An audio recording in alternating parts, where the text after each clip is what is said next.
el hecho de haber poseído una familia. Ha sido definitivamente expulsado de la infancia, otro umbral de la experiencia remarcado por Rojas. El famoso cruce de la cordillera se transforma así en algo más que un cruce de las fronteras geográficas y políticas. No es el hijo del ladrón donde el escritor explora por primera vez estas posibilidades de la escritura. Ya en Lanchas en la Bahía, de 1932, nos encontramos con estos espacios en que las fronteras parecen borrarse, aunque quizás sea solo que van acercando cada vez más estrechamente la subjetividad angustiada de los personajes que acaban delineando algo distinto: bestias, luz, paisaje, oscuridad. Cito: pasé la primera noche sentado en el borde de la escotilla de popa, inmóvil el cuerpo y la cabeza de derecha a izquierda y de izquierda a derecha, con los ojos como los de un lagarto, duros de sueño e inquieto, irguiéndome al escuchar el más leve rumor. Remite aquí a la condición vigilante del reptil, en un nuevo devenir, esta vez antediluviano, una forma animal previa a todas, y continúa: eché a andar hacia la popa, donde la oscuridad detuvo mis miradas como una pared a un transeúnte distraído. La sombra ascendía del mar como una neblina y flotaba sobre las aguas, densa, casi sólida. Un vapor zarpaba, seguido de luces que se equivocaban con las estrellas.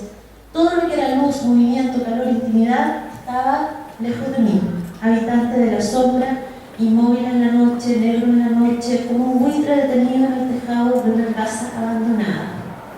Volví a popa, pero también allí me esperaba la sombra tupida, indiferente a mi destino. El cielo llameaba de estrellas débiles, como fósforos mojados. Rojas plantea ya en este relato la distancia esencial entre el sujeto y su entorno. No hay luz, movimiento, calor, intimidad.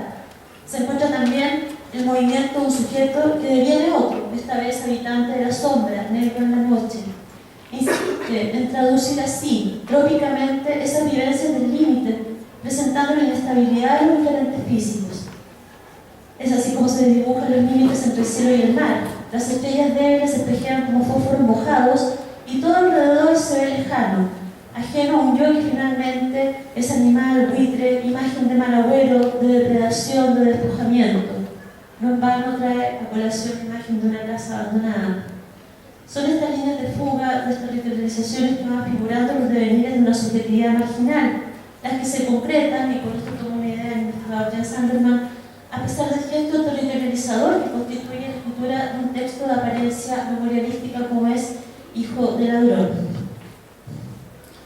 El muro. Pero todavía hay un detalle más de la cita de Lanchas en la Bahía. La oscuridad se presenta como una pared, imagen que reaparece en Hijo de ladrón, cuando Niceto Evia se encuentra ante un muro que impide ver el mar. Esta imagen dialoga con el análisis que hace Gabriel Salazar en su Historia Social de Chile, en el cual se refiere a la falta de horizontes de la clase popular durante las primeras décadas del siglo XX, que es el periodo descrito por Rojas en la mayor parte de su narrativa, precisamente con esa metáfora. Sobre cada valle lejano, desierto calichero o cuenca minera, dice Gabriel Salazar, llegó atrasado pero avasallador el gran capital, extranjero o nacional. El horizonte se amuralló hasta su más lejano confín. Esta falta de horizonte marca fuego a los niños de los sustratos populares, quienes deben iniciar muy tempranamente un largo viaje a lo desconocido, otra metáfora próxima al universo creado por Rojas, en que la condición itinerante de varios de sus protagonistas se debe a esa incertidumbre descrita por Salazar, a la falta de localización social y de ciudadanía política que se desprenden del dislocado diseño del espacio nacional. El narrador de Hijo del ladrón formula, conforme con este conflicto, sus miedos más íntimos a medida que avanza al filo del camino. ¿Qué figuraré?, se pregunta, caminando bajo el viento y el sol, a orillas del mar. Siento que a mi alrededor y más allá resuena un vigoroso latido, una grave y segura pulsación, al mismo tiempo que una alegre y liviana invitación al movimiento y a la aventura. Pero tengo miedo y no quiero dejarme llevar ni ser tomado por algo violento. Imagen de intenso dinamismo en que el sujeto teme dejarse llevar, de venir finalmente como es su temor, bestia, nada, muerte, vacío, al tiempo que el mundo, el afuera, se plantea como muro, cárcel, como amenaza viva, devoradora, arrebatadora, del modo en que lo son en estos fragmentos el resplandor de la nieve, el viento cordillerano o la espesa materialidad de la noche. Umbrales. En tanto Rojas había pensado titular Tiempo Irremediable la novela que hoy conocemos como Hijo del Ladrón, su gran amigo José Santos González Vera, al que me referiré ahora, escogía en 1928 el título Alhué, Estampas de una aldea, para uno de los relatos más singulares de nuestra literatura. Hago el contrapunto entre ambos títulos porque es interesante que Rojas marcara ahí, en ese umbral del que habla Genet, el conflicto temporal, tiempo irremediable, que va articulando a través de la voz narrativa que se remonta al pasado. En tanto González Vera, quien también crea un narrador situado en un presente incierto para rememorar el pasado infantil, prefiere titular su novela subrayando aparentemente la cuestión del espacio, al hueco. La aparición de un pueblo del Valle Central lleva a algunos de sus contemporáneos a hacer lecturas con óptica criollista, como la de Ernesto Montenegro, quien ve en Alhué simplemente una aldea similar a todas las aldeas chilenas, una larga calle polvorienta en verano y empantanada en la estación lluviosa, por la cual circulan, cito nuevamente a Montenegro, los personajes inolvidables de Alhué, que no son otros que los tipos comunes del ambiente pueblerino vistos en profundidad. Con un acento muy distinto, Rafael Gumucio ha escrito hace poco que el verdadero protagonista de Vidas Mínimas y de Alhué no es otro que el espacio. Cito el lugar en el que se desarrolla la acción o la inacción, en el caso de González Vera. Concordando con que la importancia del espacio es aquí evidente, quisiera proponer que, así como en la revisión de Rojas, tornemos a mirar al novelista del tiempo desde una perspectiva social, hagamos un esfuerzo por comprender a González Vera no solo desde la geografía, sino que mirando hacia el tiempo y los destiempos de un país, que miremos hacia el tiempo de esa historia, pero también hacia el tiempo de su sucesión, el año 1928. Regresar. Como ya muchos lo han señalado, es imposible no detenerse en el nombre del pueblo, Alhué, un pueblo existente, pero que aparece intencionadamente con otra cara en el relato de González Vera. El origen de este nombre es prehispánico y significa, según Sánchez Latorre, cosa de otra vida, y en versiones menos literarias, lugar de las ánimas o alma del muerto que permanece en la tierra. Las leyendas y textos literarios anteriores al de González Vera atribuyen a este pueblo la cuna del diablo, y todas esas fantasmagorías desde luego contribuyen a la creación de una atmósfera que el autor se encarga de reforzar con historias de entierros prodigiosos, asesinatos, cueros monstruosos y ánimas que visitan a sus seres queridos durante las noches. Roberto Oslan ha procurado ir aún más allá en la etimología y sentido de Alhué, tomando la información recabada por la antropóloga Sonia Montesinos sobre esta figura y definiéndola como un alma nostálgica, un alma en pena del dolor por el que se falleció, quizá el deseo doloroso de regresar al antes de su ser, que para Osman representa a un fantasma ensimismado en un miedo. Aparece en esta aproximación la cuestión de la temporalidad, ya que al igual que en Hijo del Ladrón, en Alhué se opera un regreso al tiempo irrecuperable de la infancia, experiencia prerracional y prelingüística por excelencia, a la que el narrador se refiere como una gran noche rumorosa.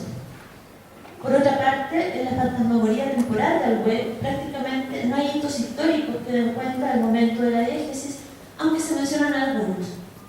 Por ejemplo, la vieja guerra contra el Perú, la aparición del periódico El Ferrocarril, que circuló entre 1856 y 1911. En el pueblo conviven vestigios de celebraciones coloniales, con recuerdos de la independencia y con objetos y costumbres que hablan de una incipiente modernización, como por ejemplo la presencia del tren, la que rompe la aburrida rutina pueblerina.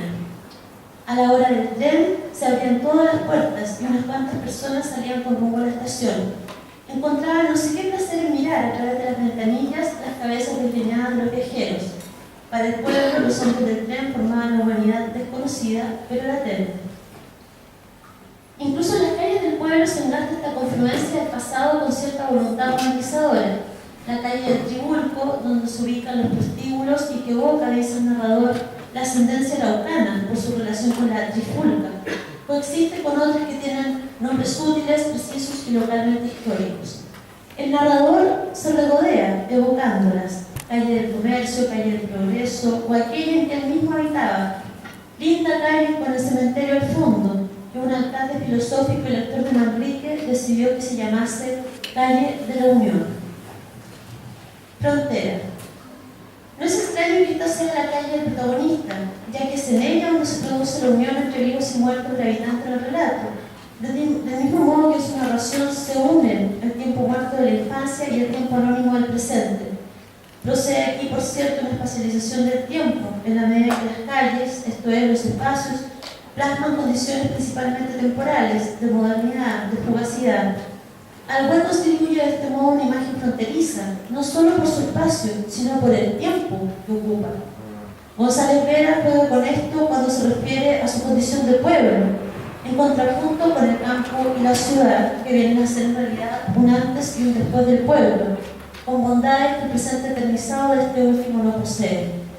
Mientras en las ciudades la vida es dramática y culminante, en los campos el instinto alcanza todo su esplendor y la vida se define a cada instante. En los pueblos, cito, lo que nace con color se descolora y no surge ningún impulso, porque existe modelo para todos los actos. En tanto campo y ciudad son caracterizados por su dinamismo, el pueblo está condenado a una fantasmagórica inquietud, a esa decoloración de la experiencia asociada a la rutina y la maledicencia. El pueblo se mantiene inconmovible en el tiempo y solo pequeñas alteraciones vienen a perturbar esa suerte de eternidad que lleva al narrador a sentenciar: en Alhué nadie tenía idea del porvenir. El reloj. La coexistencia de los distintos tiempos que he señalado, tiempo prehispánico, tiempo de la colonia, tiempo republicano, y por otra parte la inmovilidad de un presente que se opone al pasado, el campo, y al porvenir, la ciudad, anclan a sus personajes en el espacio. Pero ¿por qué es imposible el porvenir? La respuesta se encuentra en el último fragmento que menciona esta narrativa realista. Ismael o el reloj de la pobreza se titula. El pescador Ismael invita al narrador a pasar a su cuarto, donde se queja de su suerte y le indica que un sonido viene de la pared. ¿No siente algo? De la pared se desprendió un ruido leve, acompasado, comparable solo al tic-tac del reloj. Pues bien, agregó, es el reloj de la pobreza. Cuando se oye en una casa, los que en ella viven están como maldecidos, van siempre para abajo. La pobreza es aquí un ruido, solo comparable al tic-tac del reloj, al tiempo cronológico. Si hay una forma temporal progresiva en Alhué es esta, y se muestra devastadora. Se asocia con el tiempo del capital, encarnado en la figura de Manuel Jesús, pescador que viene en tren desde la ciudad para llevarse el producto del trabajo de Ismael y sus compañeros. Pobre y alcoholizado, varado en Alhué y en sus temores, Ismael se entrega a la escucha de ese tiempo delator que late como el corazón de pobre. Si bien en este pasaje se emplaza al narrador como si se tratara de un adulto, se le invita a pasar un cuarto, se le explica esta parábola de la pobreza, el foco perceptivo que domina la novela es el del niño rememorado. La infancia de por sí una imagen del devenir otro en el juego. Es la larga subjetividad del niño la que permite al narrador adulto operar las traducciones necesarias entre lo letrado y lo oral, entre el mundo de los vivos y de los muertos, entre la dura realidad política y la fantasmagoría ancestral. En este caso, además, se trata de un niño semi-abandonado por el padre, que lo rechaza. Con su figura, el niño Alhué viene a nutrir la larga lista de relatos de expiación, pero sobre todo de guacherío que hay en nuestras letras, indicándonos quizás el origen del miedo de Alhué. Como niño, además, se sustrae el tiempo productivo, un único tiempo posible y amenazador, el tiempo de la pobreza. Un fantasma. Con esto punto, y ya estoy casi terminando, a uno de los misterios de ese mundo extrañamente clausurado de Alhué. ¿Quién narra?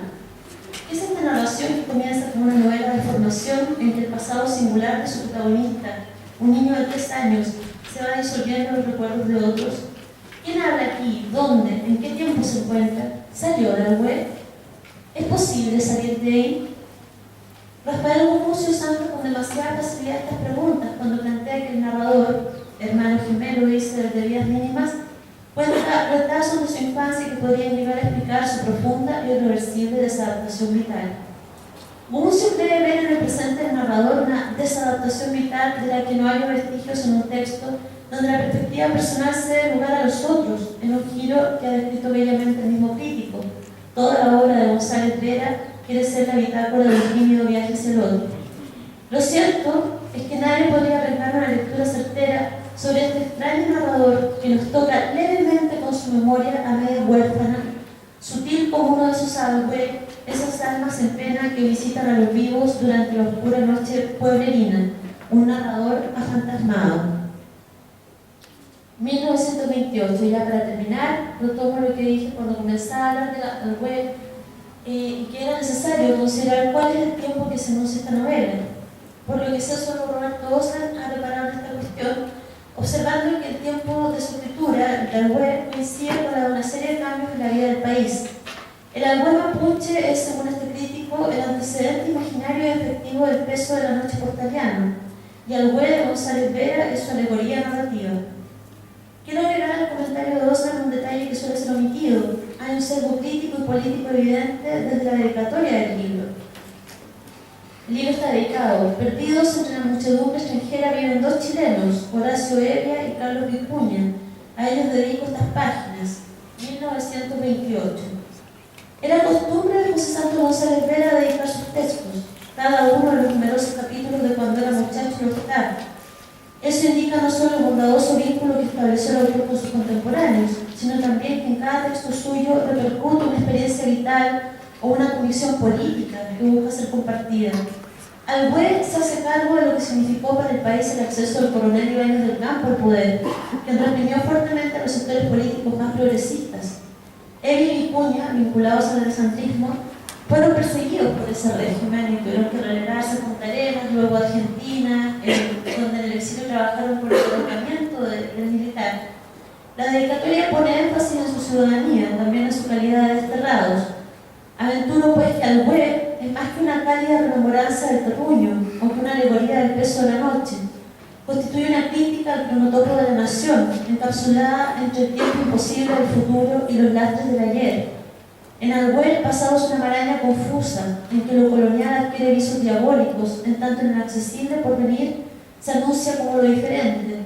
Es la humanidad desconocida que viaja en el tren, alegorizando el tránsito trunco, forzado, doloroso del país hacia la modernización en los años del fracaso populista, el fracaso de la ilusión progresista y mesocrática de Alessandri. A estas alturas, espero que convengamos en que Algüe no es un pueblo más de provincia como proponía Montenegro.